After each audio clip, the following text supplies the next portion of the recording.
श्रावण महिना हा देवादेव महादेवांना समर्पित आहे. पूर्ण श्रावण महिना.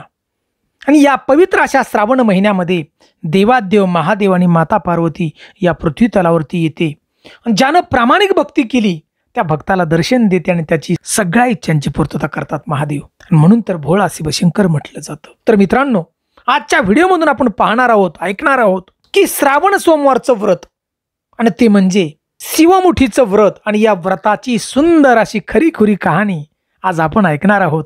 त्यासाठी व्हिडिओ नक्की पहा, कारण ही सोमवारच्या व्रताची शिवमुठीची कहाणी जर ऐकली तर जीवनातली संकट दूर होतात, तुमच्या सगळ्यांची इच्छांची पूर्तता होणार. त्यासाठी व्हिडिओ नक्की ऐका. मराठी कथाकथन चॅनलमध्ये अगदी मनापासून स्वागत आहे तुमचं. सुंदर अशी कथा आवडली तरच लाईक करा, चॅनलला सबस्क्राईब करा आणि शेवटी ओम नमः शिवाय अशी कमेंट जरूर द्या आम्हाला. सुंदर अशी कहाणी आहे सोमवारच्या व्रताची. आटपाट एक नगर होतं आणि आटपाट नगराचा राजा होता. या राजाला 4 सुना होत्या. 3 आवडत्या होत्या आणि एक नावडती होती. आवडत्या सुनांचा तो लाड करायचा, चांगला सांभाळ करायचा. परंतु जी नावडती सून होती तिला जेवायला सुद्धा उष्ट द्यायचा, नेसायला कपडे जुनी द्यायचा. दुसऱ्या पहिल्या सुनांची आपल्या लाडक्या जाडी भरडी कापड आणि राहायला महाल सोडून तिला गुरांचा गोठा होता. काम काय, गुरांच्या पाठीमागे सांभाळायची गुरं.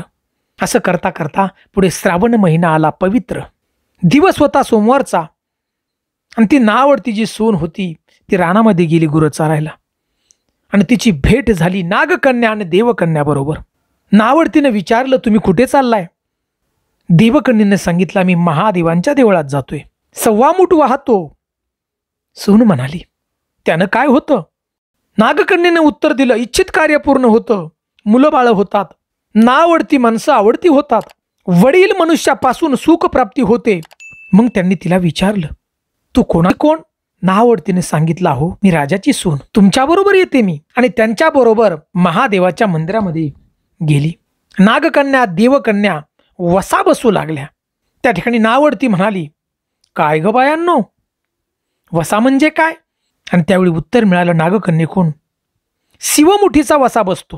आणि नावडती सून म्हणाली, त्या वशाचं काय करावं? तर मिळालं कन्येकडून, देवकन्येकडून, की मूठ म्हणजे चिमूटभर तांदूळ घ्यावं, शिवराई सुपारी घ्यावं, गंध फुलं घ्यावीत, 2 बेलाची पानं घ्यावी आणि अगदी मनोभावे महादेवांची पूजा करावी. हातामध्ये तांदूळ घ्यावेत आणि मुखानं शिवा शिवा महादेवा, माझी शिवमूठ, ईश्वर देवा, सासू सासऱ्या, दिरा भावा, नंद जावा, ना आवडते आहे ती आवडतं कर रे देवा, असं म्हणून तांदूळ वाहावयाचे आणि संध्याकाळपर्यंत उपवास करावा. उष्ट माष्ट काही खाऊ नये. त्या दिवशी दिवसभर झोपू नये. उपास जर नाही जमला तर दूध प्यावं. संध्याकाळी आंघोळ करावी, देवाला बेलाचं पान व्हावं आणि जेवताना बोलू नये. हा वसा तो 5 वर्ष करावा. पहिल्या सोमवारी तांदूळ, दुसऱ्या सोमवारी तीळ, तिसऱ्या सोमवारी मूग, चौथ्या सोमवारी जव आणि 5वा जर सोमवार आला ना तर सातू शिवमुठ करिता घेत जावे. पहिल्या सोमवारी सगळं नागकन्येनं आणि देवकन्येनं दिलं या नावडतीला आणि दुसऱ्या सोमवारी तू घरून आणायचा असं सांगितलं दोघींनी. आणि त्या दिवशी हिने मनोभावे अगदी पूजा केली. सारा दिवस उपवास केला आणि तिच्या जावांनी नंदेंनी तिला जेवण उष्ट दिलं, पण हिने ते जेवण गाईला दिलं आणि महादेवांची आराधना केली अगदी मनापासून. संध्याकाळी दूध पिऊन ती झोपी गेली. पुढे दुसरा सोमवार आला. नावडतीनं घरातून सगळं सामान मागून घेतलं, रानात गेली. नागकन्याबरोबर मनोभावे मंदिरात अगदी पूजा केली. शिवा महादेवा, माझी शिवमुठ ईश्वर देवा, सासू सासऱ्या, दिरा भावा, ननंद जावा, नावडतीला आवडती कर रे देवा, असं म्हणून त्या ठिकाणी तीळ वाहिलं. सारा दिवस उपवास केला. भगवान शिवशंकराला बेलाचं पान वाहिलं आणि दूध पिऊन ती झोपी गेली. आणि संध्याकाळी सासू सासऱ्यांनी तिला विचारलं, तुझा देव कोठे आहे? नावडतीला. यावर तिने उत्तर दिलं की माझा देव फार लांब आहे, वाट कठीण आहे, काट कुठे, साप आहेत, वाघ आहेत, तिथं माझा देव आहे. पुढे तिसरा सोमवार आला. पूजेचं तिने सामान घेतलं घरातून मागून. देवाला जाऊ लागली, परंतु घरची माणसं सगळी मागं लागली. नावडते, तुझा देव दाखव, ही सारखं तिला म्हणू लागली. आणि नावडतीला रोजचा सराव होता जाण्याचा रस्त्यानं. तिला काहीच फरक पडत नव्हता वाटेनं जाताना. घरच्या लोकांना त्या ठिकाणी भरपूर वाटेमध्ये काटेकोटे लागले आणि भरपूर पायामध्ये टोचले.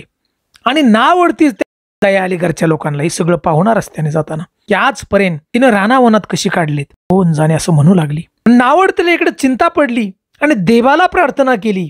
महादेवांनी तिची करुणा ऐकली आणि त्या ठिकाणी नागकन्येसह देवकन्यासह मंदिर निर्माण झालं. आणि विशेष म्हणजे ते मंदिर झालं सोन्याचं तयार झालं मंदिर, रत्नजडित मंदिर, खांबाला सुद्धा रत्न लागलेले, झुंबर लटकलेले. आणि त्या ठिकाणी प्रत्यक्ष महादेव शिवशंभो स्वयंभू त्या ठिकाणी शिवलिंग तयार झालं. सगळ्यांनी देवाचं दर्शन घेतलं आणि नावडती पूजा करू लागली, गंध फुलं वाहू लागली. आणि त्यानंतर मूग घेऊन तिनं शिवा शिवा महादेवा, माझी शिवमुठ ईश्वर देवा, सासू सासऱ्या दीर भावा, ननंद जावा, नावडतीला आवडती कर रे देवा, असं म्हणून त्या ठिकाणी शिवमूठ वाहिली नावडतीनं. हे पाहून राजाला आनंद झाला आणि या राजाचं नावडतीवरचं प्रेम वाढलं. राजानं त्या ठिकाणी दागिनं दिलं आणि नावडतीची त्या ठिकाणी पूजा झाली. आणि हे पाहण्यासाठी त्या राजानं आपलं पागोटं काढलं, खुंटीला अडकवलं आणि गर्भगृहामध्ये राजा गेला. राजानं पाहिलं आणि सगळी माणसं देवाचं दर्शन घेऊन बाहेर निघाली. आणि इकडे सुंदर असं ते सोन्याचं मंदिर जे तयार झालं होतं ते मंदिर अदृश्य झालं. राजाच्या ध्यानामध्ये आलं की आपलं पागोटं त्या मंदिरात राहिलं, खुटीला अडकलं तसंच राहिलं.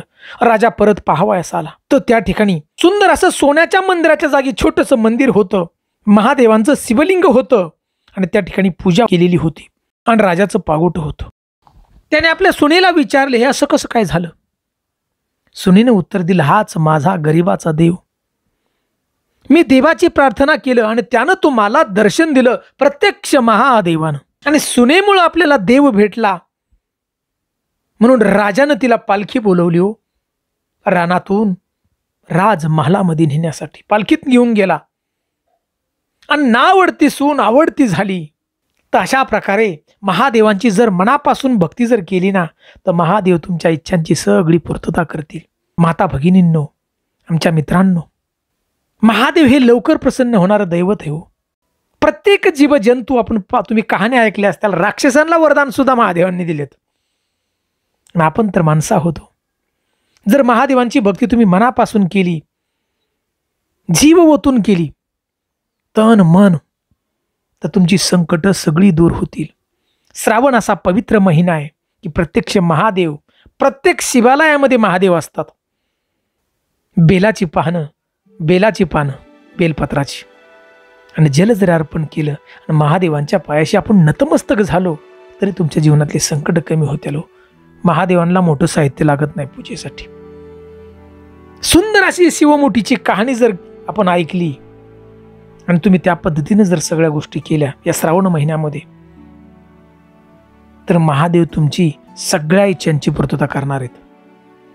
माहिती आवडली ना तर लाईक करा आणि शेवटी ओम नमः शिवाय अशी जरूर कमेंट द्या मला.